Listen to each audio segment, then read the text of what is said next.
सत श्री अकाल जी, मैं के बी बराड़ ते तुसीं देख रहे हो चैनल पंजाबी टेशन। इस मौके अपने नाल मौजूद ने मलकीत रौनी जी, उन्होंने नाल आपां गलबात करांगे। सत श्री अकाल। सत श्री अकाल जी। तो सर, जो अज मतलब 29 मार्च ਨੂੰ वर्ल्ड पंजाबी सिनेमा डे मनाने की अनाउंसमेंट की गई है, की कहना चाहोगे उहदे बारे? देखो, ये कहना चाਹੁੰਦੇ ਹਾਂ, North Zone Film and TV Artist Association साडी पंजाबी सिनेमे के कलाकारों की एक संस्था है।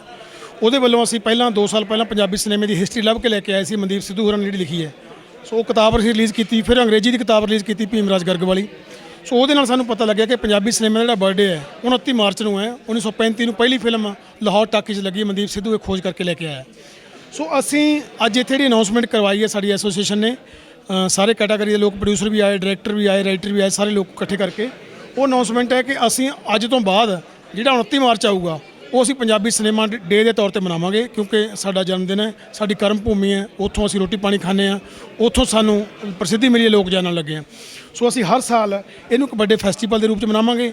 ਇਸ ਵਾਰ ਸਰਕਾਰ ਦੀਆਂ ਹਦਾਇਤਾਂ ਨੂੰ ਮੰਨਦੇ ਹੋਏ ਅਸੀਂ ਉਹਨਾਂ ਖੁੱਲ੍ਹੇ ਤੌਰ ਤੇ ਨਹੀਂ ਮਨਾਵਾਂਗੇ, ਪਰ 50% ਆਕੂਪੈਂਸੀ ਦੇ ਨਾਲ ਅਸੀਂ ਸਿਨੇਮੇ ਦੇ ਵਿੱਚ ਚੌਧਰੀ ਕਰਨੈਲ ਸਿੰਘ ਫਿਲਮ ਜਿਹੜੀ ਪਹਿਲੀ ਪੰਜਾਬੀ ਦੀ ਫਿਲਮ ਹੈ ਜਿਹਨੂੰ ਨੈਸ਼ਨਲ ਅਵਾਰਡ ਮਿਲਿਆ, ਉਹ ਫਿਲਮ ਦਿਖਾਉਣ ਜਾ ਰਹੇ ਹਾਂ। ਸੋ ਅਸੀਂ ਕੇਕ ਕੱਟ ਕੇ ਬਕਾਇਦਾ ਉਸ ਪ੍ਰੋਗਰਾਮ ਦਾ ਅਸੀਂ ਉਹ ਸੈਲੀਬ੍ਰੇਟ ਕਰਾਂਗੇ ਤੇ ਉੱਥੇ ਉਹ ਪ੍ਰੋਗਰਾਮ ਨੂੰ ਮਨਾਵਾਂਗੇ। ਅਸੀਂ ਅਨਾਊਂਸਮੈਂਟ ਇੱਥੇ ਐਸੋਸੀਏਸ਼ਨ ਵੱਲੋਂ ਕੀਤੀ ਹੈ। ਔਰ ਟਾਈਮ ਔਰ ਵੈਨਿਊ ਕੀ ਰਹੂਗਾ? ਵੈਨਿਊ ਤਾਂ ਵੀਆਰ ਮਾਲ ਪੰਜਾਬ ਹੈ, ਉੱਥੇ ਉਹਨਾਂ ਨੂੰ ਰਿਕੁਐਸਟ ਕੀਤੀ ਸੀ ਕਿ ਸਾਨੂੰ ਇੱਕ ਆਡੀ ਦਿਓ। ਉਸ ਆਡੀ ਦੇ ਵਿੱਚ ਅਸੀਂ 1 ਵਜੇ ਫਿਲਮ ਦਿਖਾਵਾਂਗੇ। ਪਰ ਇਹ ਆਮ ਲੋਕਾਂ ਲਈ ਨਹੀਂ ਹੈ, ਇਹ ਰਿਕੁਐਸਟਡ ਐਂਟਰੀ ਹੈ, ਸਿਰਫ ਟਿਕਟ ਦੇ ਉੱਤੇ ਐਂਟਰੀ ਹੈ। ਜਿਹੜੇ ਸਪੈਸ਼ਲ ਸਾਡੇ ਪਾਸਿਸ ਨੇ ਉਹਦੇ ਨਾਲ ਐਂਟਰੀ ਹੋਊਗੀ। ਇਹ ਪੰਜਾਬੀ ਸਿਨੇਮਾ ਦੇ ਲੋਕਾਂ ਲਈ ਹੈ ਕਿ ਪੰਜਾਬੀ ਸਿਨੇਮਾ ਦੇ ਲੋਕਾਂ ਨੂੰ ਪਹਿਲਾਂ ਘੱਟੋ ਘੱਟ ਪਤਾ ਲੱਗੇ ਕਿ ਪੰਜਾਬੀ ਸਿਨੇਮੇ ਦਾ ਪਹਿਲਾ ਹੀਰੋ ਕੌਣ ਸੀ, ਪਹਿਲੀ ਹੀਰੋਇਨ ਕੌਣ ਸੀ, ਪਹਿਲੀ ਫਿਲਮ ਕਿਹੜੀ ਸੀ, ਕਦੋਂ ਰਿਲੀਜ਼ ਹੋਈ ਸੀ। ਸੋ ਉਹਨਾਂ ਵਾਸਤੇ ਜੀ ਇਹ। ਔਰ ਜਿੱਦਾਂ ਕਿ ਅੱਜ ਵਰਲਡ ਥੀਏਟਰ ਡੇ ਵੀ ਹੈ, ਤਾਂ ਤੁਸੀਂ ਕਿੰਨਾ ਕੁ ਫਰਕ ਦੇਖਦੇ ਹੋ ਇੱਕ ਥੀਏਟਰ ਆਰਟਿਸਟ, ਇੱਕ ਨਾਰਮਲ ਜੋ ਐਕਟਰ ਹੁੰਦਾ ਉਹਨਾਂ ਦੇ? ਕੋਈ ਫਰਕ ਨਹੀਂ ਦੇਖਦੇ ਅਸੀਂ, ਕਿਉਂਕਿ ਥੀਏਟਰ ਜਿਹੜਾ ਹੈ ਇਸੇ ਕਰਕੇ ਦੇਖੋ ਕਿੱਡੀ ਕਮਾਲ ਦੀ ਗੱਲ ਹੈ, ਕੁਦਰਤੀ ਤੌਰ ਤੇ ਹੋਇਆ ਕਿ 27 ਮਾਰਚ ਨੂੰ ਵਰਲਡ ਥੀਏਟਰ ਡੇ ਹੈ।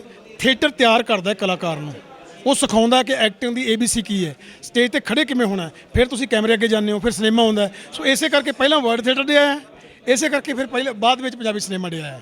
ਇਹ ਸਿਨੇਮਾ ਆਖਰੀ ਸਵਾਲ ਮੇਰਾ ਇਹ ਹੈ ਕਿ ਯੂਥ ਜੋ ਪੰਜਾਬੀ ਸਿਨੇਮਾ ਦੇ ਵਿੱਚ ਐਂਟਰੀ ਕਰ ਰਿਹਾ, ਉਹਨਾਂ ਨੂੰ ਕੀ ਮੈਸੇਜ ਦੇਣਾ ਚਾਹੋਗੇ? ਉਹਨਾਂ ਨੂੰ ਮੈਸੇਜ ਇਹੀ ਹੈ ਜੀ, ਬਿਲਕੁਲ ਕੰਮ ਸਿੱਖ ਕੇ ਆਓ, ਚੰਗੀ ਤਰ੍ਹਾਂ ਸਮਝ ਕੇ ਆਓ, ਕਿਉਂਕਿ ਯੂਥ ਕੋਲ ਬਹੁਤ ਸਾਰੀਆਂ ਵੱਡੀਆਂ ਸੰਭਾਵਨਾਵਾਂ ਹੈ। ਉਹਨਾਂ ਬੱਚਿਆਂ ਨੇ ਅੱਗੇ ਆ ਕੇ ਸਿਨੇਮਾ ਸਾਹਮਣੇ, ਉਹ ਸਾਡਾ ਆਉਣ ਵਾਲਾ ਭਵਿੱਖ ਨੇ, ਅਸੀਂ ਵੈਲਕਮ ਕਰਦੇ ਉਹਨਾਂ ਦਾ। ਸੋ ਸਾਡੀ ਸੰਸਥਾ ਹਮੇਸ਼ਾ ਨਾਲ ਖੜੀ ਹੈ ਕਿ ਕਿਸੇ ਨੂੰ ਕੋਈ ਚੰਗੀ ਗਾਈਡਲਾਈਨ ਦੀ, ਕਿਸੇ ਨੂੰ ਸਲਾਹ ਦੀ ਲੋੜ ਹੋਵੇ, ਅਸੀਂ ਹਮੇਸ਼ਾ ਨਾਲ ਇੰਸਟੀਚਿਊਟ ਦੇ। ਸੋ ਬੱਚਿਆਂ ਨੂੰ ਚਾਹੀਦਾ ਹੈ ਕਿ ਜਦੋਂ ਉਹ ਆਪਣਾ ਸ਼ੁਰੂਆਤ ਕਰਨ, ਇੱਕ ਚੰਗੀ ਸ਼ੁਰੂਆਤ ਕਰਨ, ਤਾਂ ਕਿ ਉਹਨਾਂ ਦੀ ਸਟਰਗਲ ਉੱਥੇ ਖਤਮ ਹੋ ਜਾਏ। ਸੋ ਇਸ ਕਾਮਨਾ ਦੇ ਨਾਲ ਅਸੀਂ ਬੱਚਿਆਂ ਦਾ ਵੈਲਕਮ ਕਰਦੇ ਹਾਂ। ਬਹੁਤ ਬਹੁਤ ਸ਼ੁਕਰੀਆ ਸਰ ਗੱਲਬਾਤ ਦੇ ਲਈ। ਤਾਂ ਦੋਸਤੋ, ਅਸੀਂ ਆਪਣੇ ਨਾਲ ਮਲਕੀਤ ਰੌਣੀ ਜਿਨ੍ਹਾਂ ਦੇ ਨਾਲ ਆਪਾਂ ਖਾਸ ਗੱਲਬਾਤ ਕੀਤੀ। ਹੋਰ ਅਪਡੇਟਸ ਦੇ ਲਈ ਦੇਖਦੇ ਰਹੋ ਪੰਜਾਬੀ ਟੇਸ਼ਨ।